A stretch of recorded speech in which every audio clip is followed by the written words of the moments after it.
Alright, where are we? 20 minutes, not too bad. Mr. Stephen182 has 2 questions. What was the first game you ever completed on the ST? Completed. That's probably Bubble Bobble.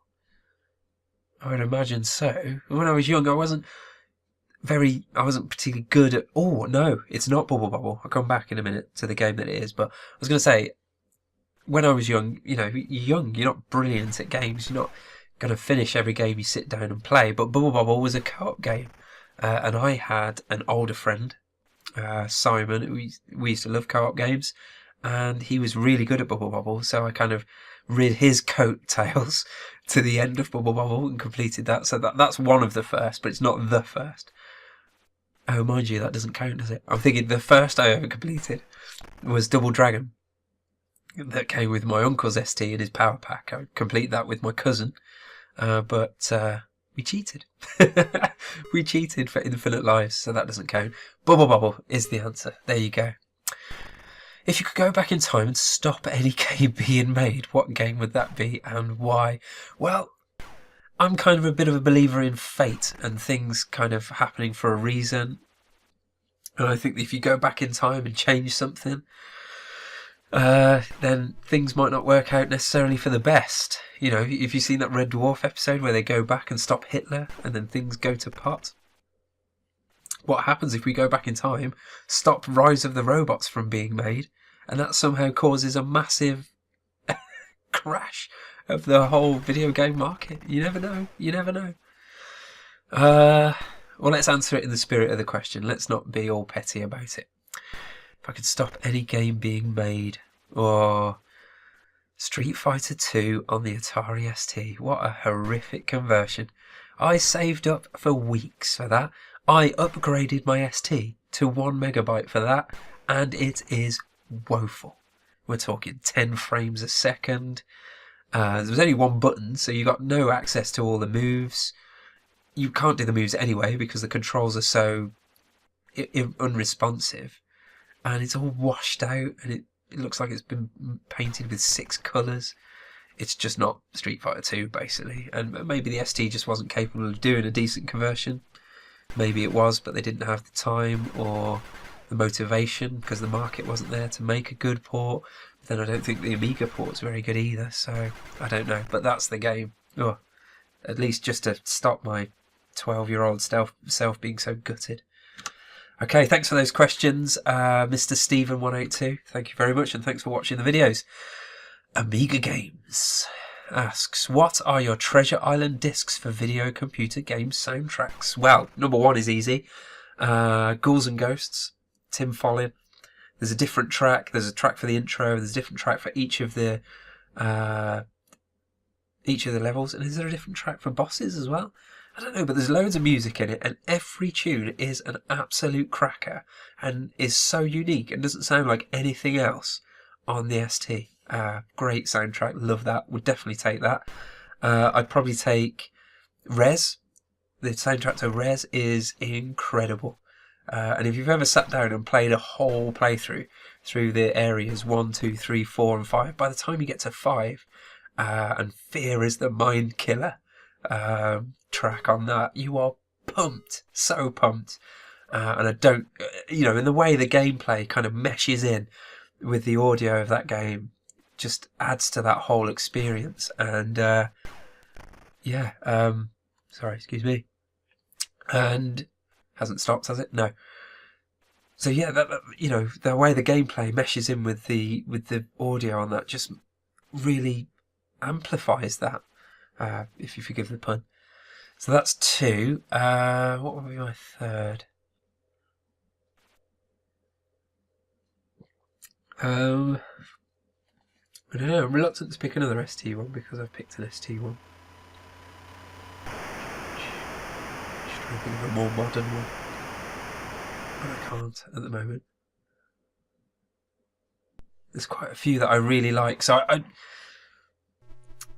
the Peter Gunn theme tune to Spy Hunter has a special connection with me because that's, again, a very really early game that I came across. It's one that I went to my dad's mate's house and played on the BBC, and that Peter Gunn theme tune was playing. So I'd probably take that just for nostalgic reasons.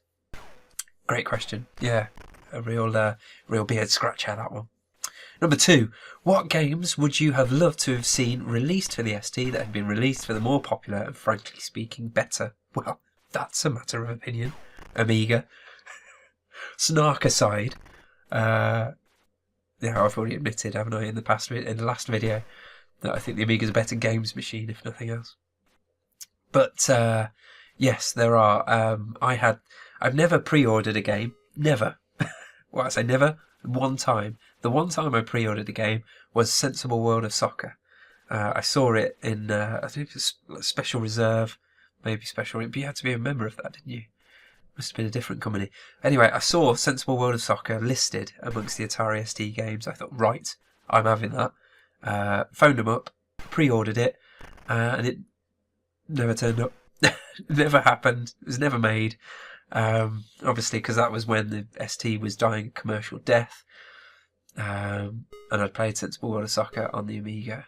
What a game. Oh, it's just the almost perfect football of sensible soccer, and then you add a management layer on top, and then all these leagues across the world, and then international teams. Oh, I just thought, amazing. I've got to have me some of that, and it just never happened. So there you go, that one. Number 3, your top 10 worst games. Oh my word. Well, that's a question that needs a bit of preparation, really, doesn't it? Worst games. Because I'm quite a positive person, generally speaking, about nearly everything.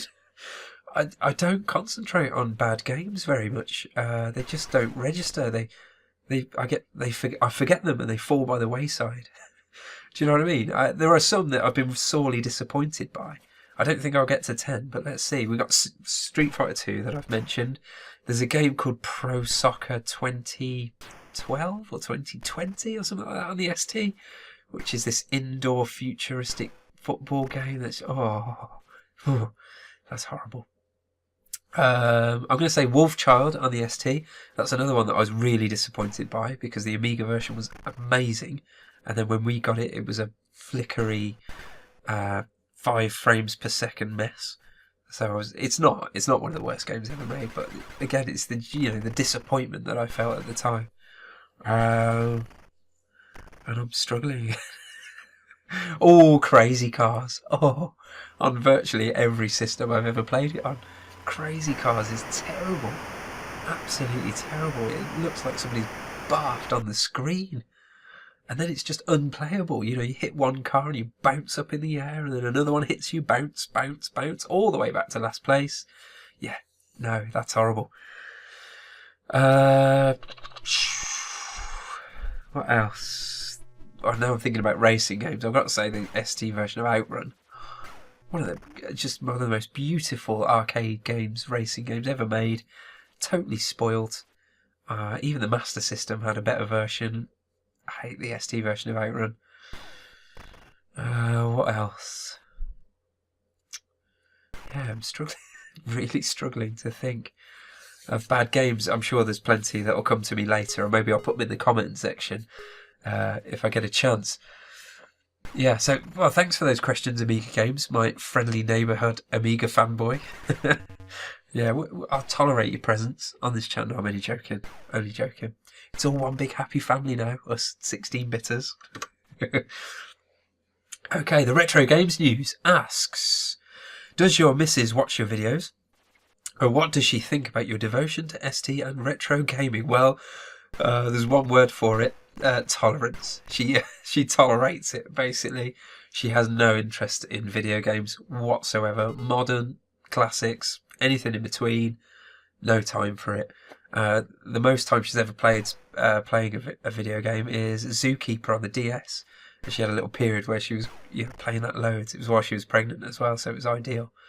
And she loved it. And in fact, I'm hearing the theme tune in my head. In my head, because that's all I ever heard. Along with the beep, beep, beep, beep, beep, beep. of her moving the tiles around. So yeah, she doesn't like video games, bless her. And sometimes she's tried just to humour me, but it's obvious that she's not into it. She's not feeling it whatsoever. She's more of a snuggling up on the sofa with a good book type. But yeah, she tolerates my video game stuff. She knows I'm a massive geek, and we're quite good actually. We've been together. Well, we've been married 10 years, and we've been married 10 years. No, we've been married 8 years, together 10 years, and we're really good actually because we don't have to be in each other's pockets all the time. You know, we do some things together, and then we have some time apart doing our own little bits and bobs. Me usually faffing about with old computers, her usually snuggled up with a good book or watching something trashy on the telly. So yeah, tolerance, that's the word for that. Thanks, good question there. Alright, over on Twitter we had Matt Lacey, and he said, what would you love to see for a new ST game? Ooh. There was some talk that arose after this tweet about Cannabalt, and I think that would make a cracking ST game. Cannabalt. I'm quite a big fan of these one-button games, and there's a great one on the ST called Superfly that was made by Reservoir Gods long after the ST commercially flopped. And check that out, Superfly. I'll have to do a video of it on here, actually. It runs in 60 frames per second. It's just gorgeously smooth. Very simple. All you do is you're a helicopter or some kind of vehicle, depending on the level, and you press the space bar to go up, and you let go to go down. And all you've got to do, a bit like Flappy Bird, is get in between this cavern that's undulating and barriers that are in the way. Very simple, but it's really addictive. And it's really nicely presented too. Where was I? Yeah, so Cannabalt, I think, would make a great game on the ST. Whether you could get the whole thing scrolling as smoothly, I don't know, because there's quite a lot of big objects in the foreground that scroll, and then you've got things going on in the background as well, scrolling, so I don't know, but a conversion of Cannabalt would be nice. Very nice. I'd like to see, this is going to be really paradoxical, because in a previous video I was like, whoa, I don't get on with JRPGs. But I'd actually like to see a JRPG on the ST, because there isn't one, as far as I know. There's a couple of things that are very similar in style, but not a full-on proper JRPG.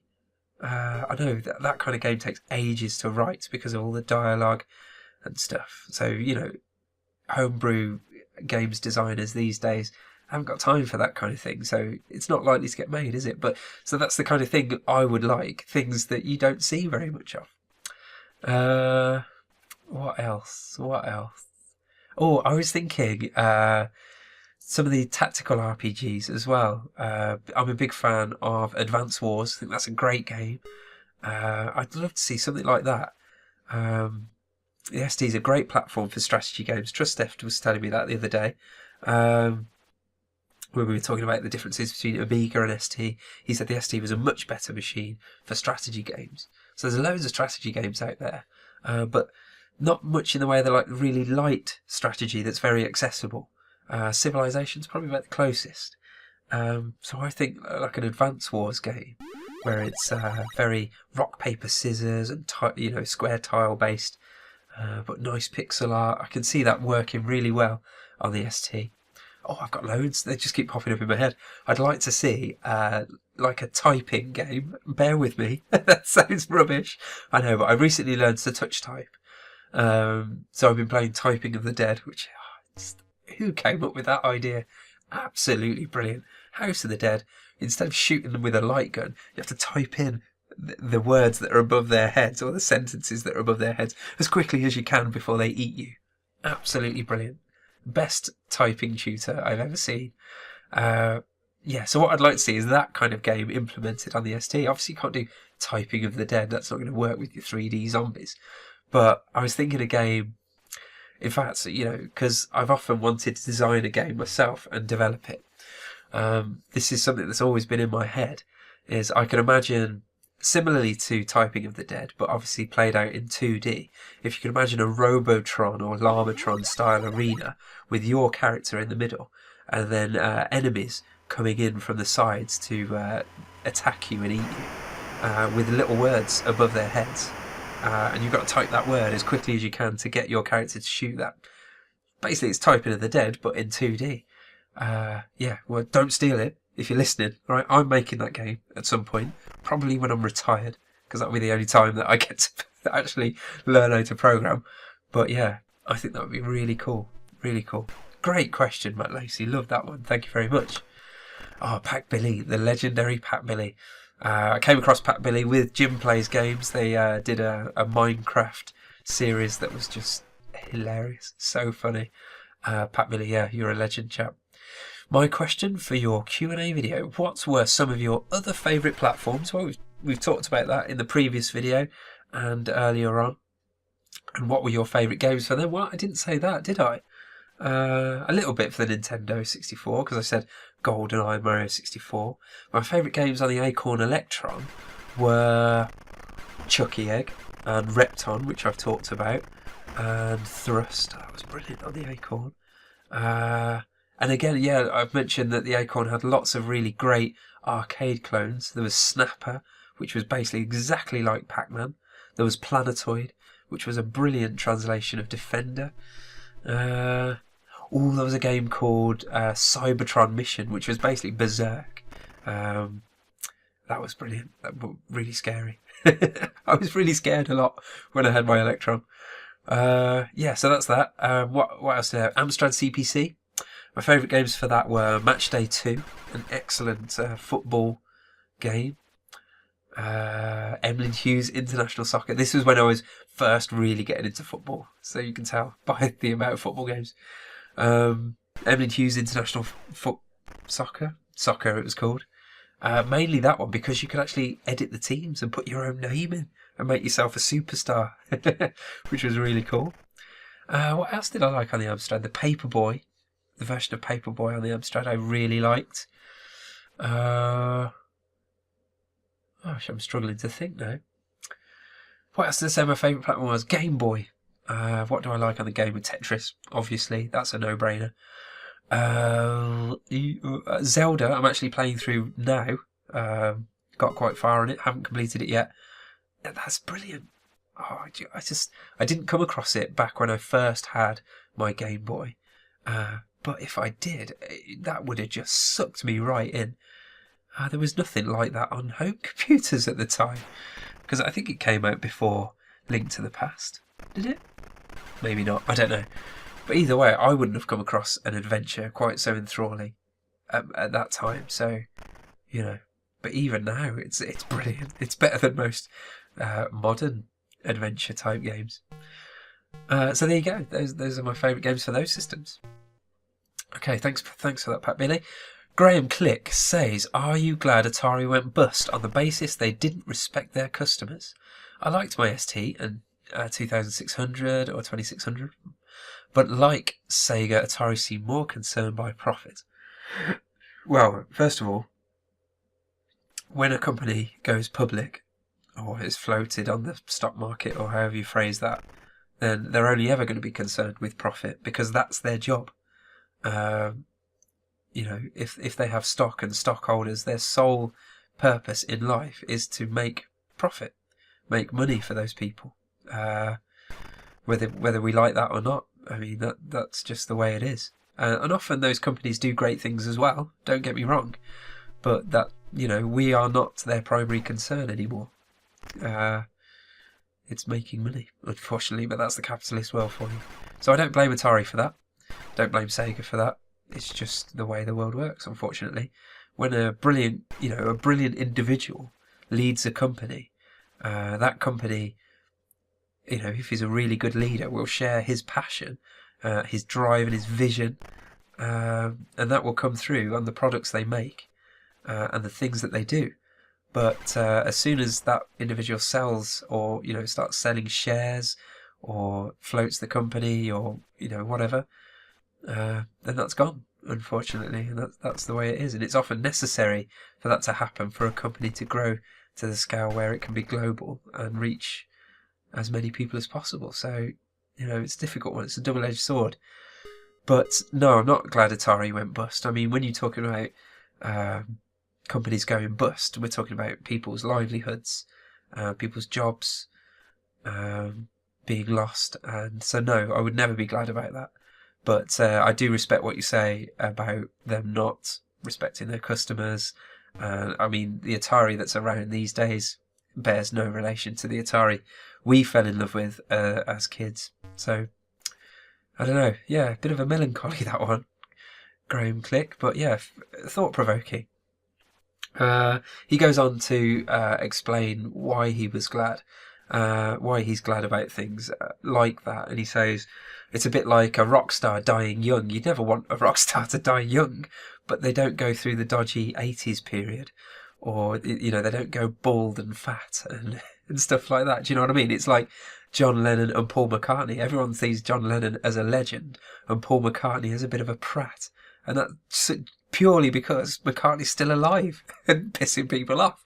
If Lennon was still alive, he'd be pissing people off. And opinion about him would be very different. So, it's that kind of thing, isn't it? Sometimes things are best left in the past, where lingering slow deaths aren't brilliant, like the case of Atari, where it's pretty much just a brand that they slap on things to boost sales. Yeah, a bit of a sad case of affairs, that one, but still, great question, Graham Click. Thank you very much. Okay, Retro Grainview. Here's another channel you need to check out. Oh no. What I'm doing there is pressing right to go through and scroll all the screen grabs that I've got of these questions. And I've gone back to the beginning. I've already answered that question, but it still stands. It's a great channel. Go and visit it. Retro Gameview. So there you go. That's all of the questions. I can't believe we made it to the end. God, blimey, that was a long one, wasn't it? But anyway, I hope you enjoyed listening to me waffle on. And there was some absolutely fascinating questions there. You're obviously a very intelligent bunch, you lot. And I really appreciate your contributions to that, because I've really enjoyed thinking about them and answering them. So yeah, cheers. Thank you very much. Hope you enjoyed watching that. Take care.